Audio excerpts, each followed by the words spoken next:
पुत्री पुत्रियां जो होती हैं वो दृढ़ संकल्पी हुआ करती हैं। उसने सोच लिया कि मेरा विवाह तो होना है तो नेमी कुमार के साथ ही होना है, इसके अलावा और किसी के साथ नहीं होना है। मैं अगर विवाह है करूंगी तो नेमी कुमार के साथ ही करूंगी। क्यों? क्योंकि मैंने मन से अब उनको अपना वर मान लिया, मन में उनको अपना संकल्पित कर लिया। तो उन्होंने कहा अब वो तो वैरागी बन गए, मुनि बन गए, अब तुम क्या करोगे? तो वो भी कहता है कि अगर उनकी राय वैराग्य की है तो मेरी राय राग की कैसे हो सकती है। वो राजुल भी जाकर के उस राजमहल को छोड़ देती है और जाकर के उस पर्वत पर, आज अपन जाते हैं तो बड़े अच्छा रास्ता सुगम है, आराम से चढ़ जाते हैं।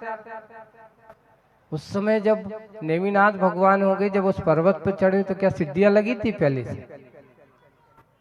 नहीं, पहले से ऐसा थोड़ी। हम तो लोगों को कहते हैं अगर तुम्हें पहले की कल्पना करना तो चौथी टोक चढ़ के देख लो।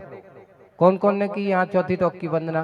कितने लोग हैं यहाँ गुजरात में होकर के चौथी टोक तक जाने वाले? 4 5 6 7 8 दिख रहे हैं बस। बाकी लोगों को 5वीं टोक तक तो कितने, पूरी यार गिरनार कितने की? कितने, लेकिन चौथी टोक नहीं की ना। हाँ, पूज्य आचार्य भगवान के साथ जब हम लोग गए थे तो आचार्य जी क्या बोल रहे थे मालूम है? देखो, गिरनार जी की जब वंदना करते हुए गए और चौथी टोक पर जब बैठ करके आचार्य जी ने वहां ध्यान किया, कुछ समय बैठ करके चरण स्पर्श किए और स्पर्श करके कहते हैं चौथी टोक पर आते तो चौथा काल नजर आता है।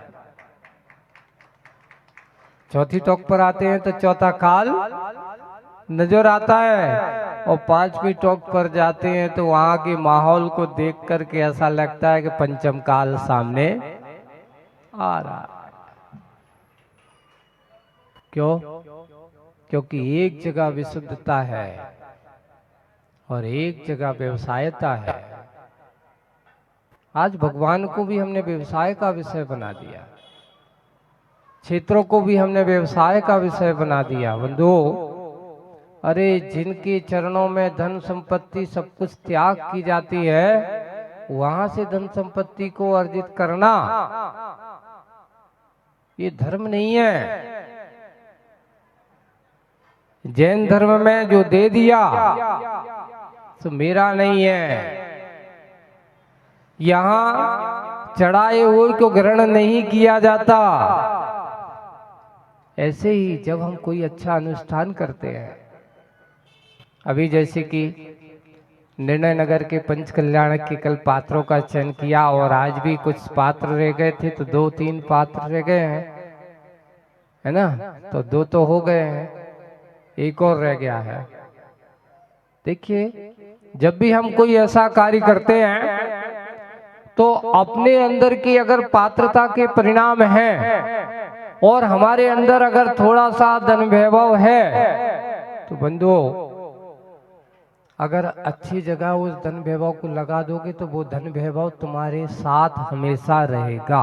आप लोग सोचते हो कि मैंने मंदिर में दान दे दिया, मैंने इतना काम कर दिया। मैं उनसे कहता हूँ तुमने ये कहो कि अपना कल्याण कर लिया, आगे की फिक्स डिपॉजिट कर ली, सही LIC कर ली। ये बाहर की LIC तो तुम्हारे मरने के बाद तुम्हारे परिवार वालों को मिलेगी, लेकिन सच्ची LIC क्या है? Life insurance. तुम किसी भी भाव में रहो, वो पुण्य तुम्हारे सत्ता में बना रहे,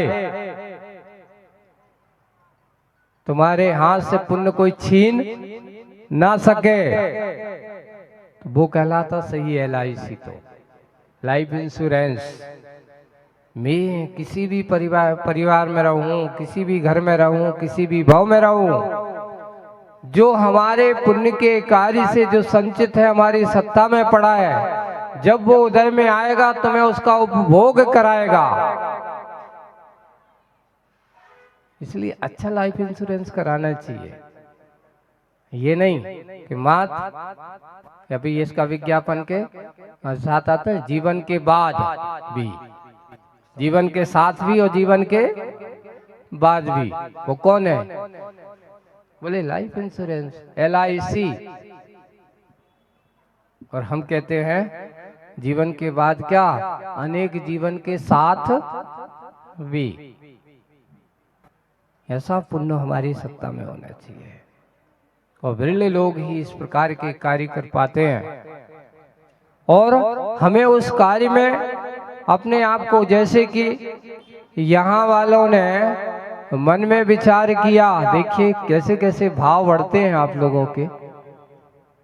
जब हम लोग तारंगा जी में थे, आप लोग आए और उन्होंने उस समय विचार किया कि महाराज हमारे बड़े बुजुर्ग लोग हो गए हैं, ऊपर चढ़ने में असमर्थ हो रहे हैं। उन्होंने कहा कि एक वेदी नीचे बन जाए।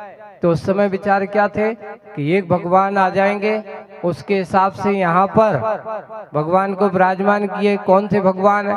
तो यहाँ देख करके निर्णय किया कि मुनि सुब्रतनाथ भगवान ही सर्वोत्तम यहाँ की कॉलोनी से और यहाँ के वासियों के लिए मुनि सुब्रतनाथ भगवान सर्वोत्तम रहेंगे। जितने नेमिनाथ भगवान हैं उतने ही बराबर मुनि सुब्रतनाथ भगवान की। तो प्रतिमा का ये हुआ।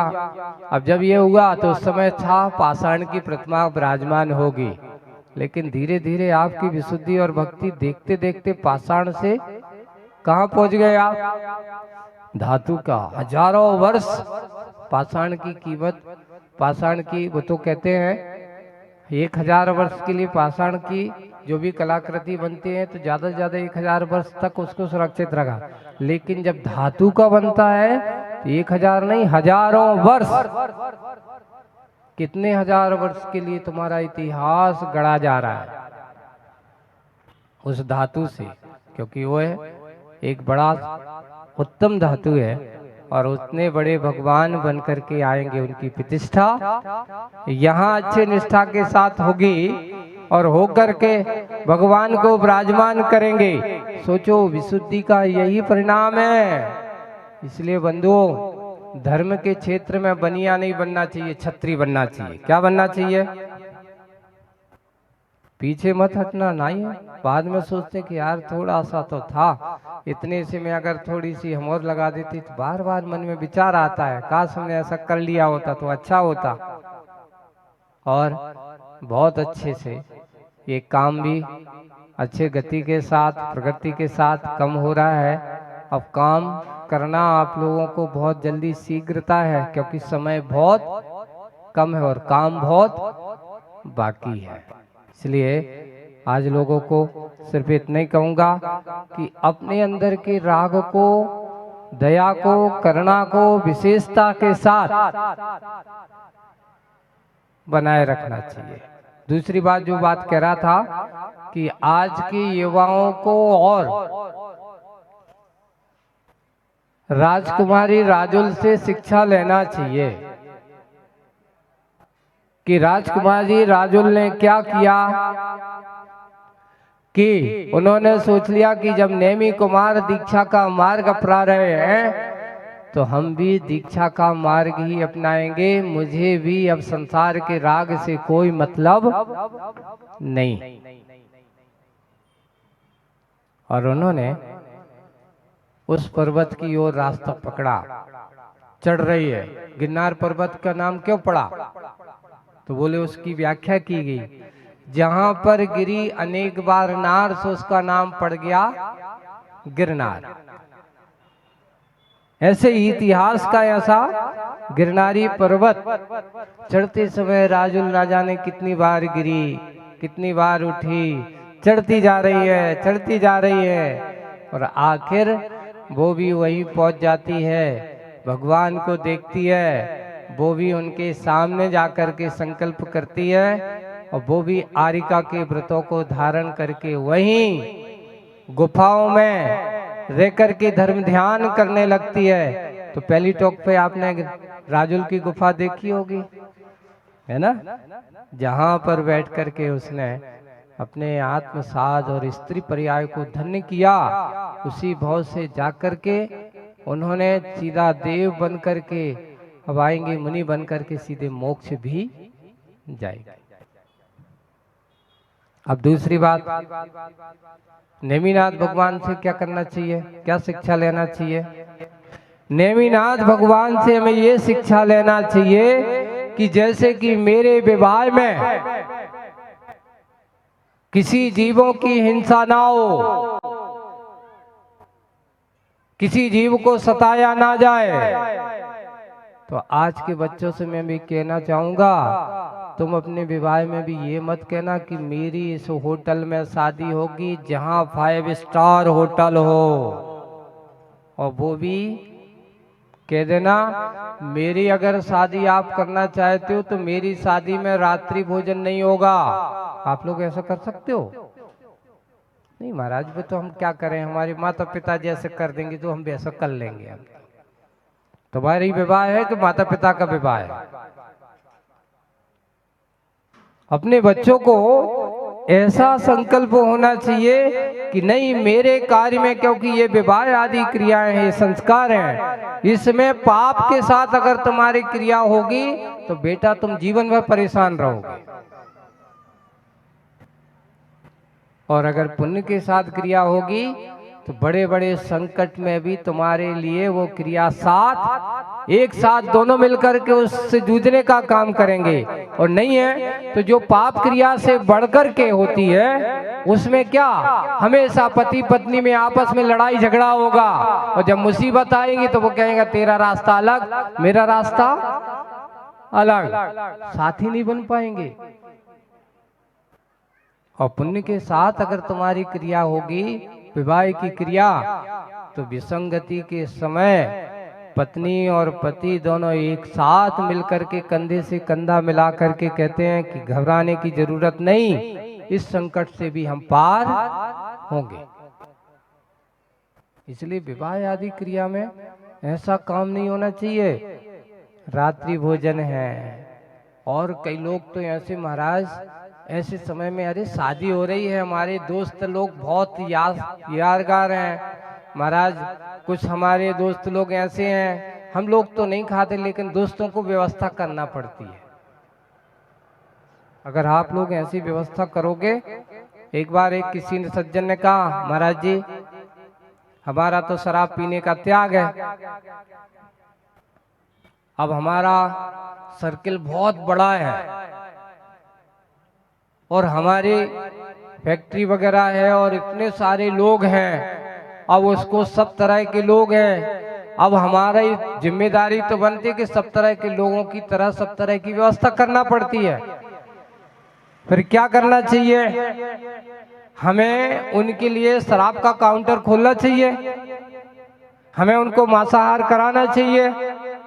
क्यों? हमारा इकलौता बेटा है। और आज ये हो कि बड़े बड़े उद्योगपति, करोड़पति, वो अपने बेटे को अपनी शान शौकत बढ़ाने के लिए ऐसी बड़ी बड़ी होटलों में जाकर के उनसे कहते कि भाई जो भी जो चाहे, जैसा चाहे सब कुछ करे, उसका जो पैसा होगा मैं दूंगा। शराब पीने वाले को शराब पिलाओ, मांसाहार खाने वाले को मांसाहार खिलाओ। क्या आपको ऐसा करना उचित होगा? मैं कहूँ भाई ऐसे पुण्यशाली, ऐसे धनपति मत बनना। इसलिए अच्छे अच्छे गरीब है वो कि कम से कम अपने भगवान के प्रति आस्थावान, अपने आचरण पर आस्थावान, अपने धर्म पर सही होता है। ऐसा बड़ा आदमी कोई काम का नहीं जहां पर पाप के क्रियाओं में समर्थन करता हो, पाप की क्रिया में रच पच करके कार्य करता हो। इसलिए ऐसा विवाह मत करना बंधु। अगर आपके पास पैसा है तो पैसे से पुण्य मत छोड़िए, पाप को छोड़ने की कोशिश करिए। अगर पाप को छोड़ोगे तो ये आपके लिए पुण्य का कारण बनेगा, और नहीं है तो ना जाने कितने भव तुम्हारे निकल गए हैं, कितने भव और निकलते जाएंगे। इसलिए बंधुओं, आज ये नेमिनाथ भगवान की तुम इस दरबार में बैठे हो तो नेमिनाथ भगवान से शिक्षा लेना कि मेरे संसार की क्रियाओं में कभी भी पाप की क्रिया का समर्थन मैं नहीं करूंगा। अगर कोई रिश्तेदार हो कहीं पर, अगर तुम्हारा कोई मित्र है, एक और बात है, कभी कभार आप लोग क्या करते हो कि महाराज हमारा एक मित्र है, अब उनके यहाँ तो सब कुछ चलता है, क्या हम लोगों को उस शादियों में जाना चाहिए कि नहीं जाना चाहिए? हमें उनसे व्यवहार करना चाहिए कि नहीं करना चाहिए? तो मैं स्पष्ट कहूंगा कि अगर वास्तविक रूप से तुम अहिंसा, दया, करुणा के उपासक हो तो ऐसे व्यक्तियों के कार्यों में अपना समर्थन नहीं करना चाहिए। और समय हम आपका साथ हैं, लेकिन ऐसे समय में तुम अपना अहिंसा, जहां हिंसा का कार्य होता हो, जहां पर दया करुणा का अभाव होता हो, आपका धर्म का नाश होता हो और आपके जाने से आपके धर्म के ऊपर भी प्रश्न चिन्ह खड़ा होता हो, तो ऐसे लोगों की शादियों में भी नहीं जाना चाहिए। इसलिए हम सब अपने आप को दया करुणा के भाव बनाए रखें। आज नेमिनाथ भगवान की आराधना हम सबने की है, तो नेमिनाथ भगवान के सच्चे उपासक बनो और उपासक बन करके हम अपने नियम को पक्का बनाएं, तब तो हम नेमिनाथ के उपासक माने जाएंगे।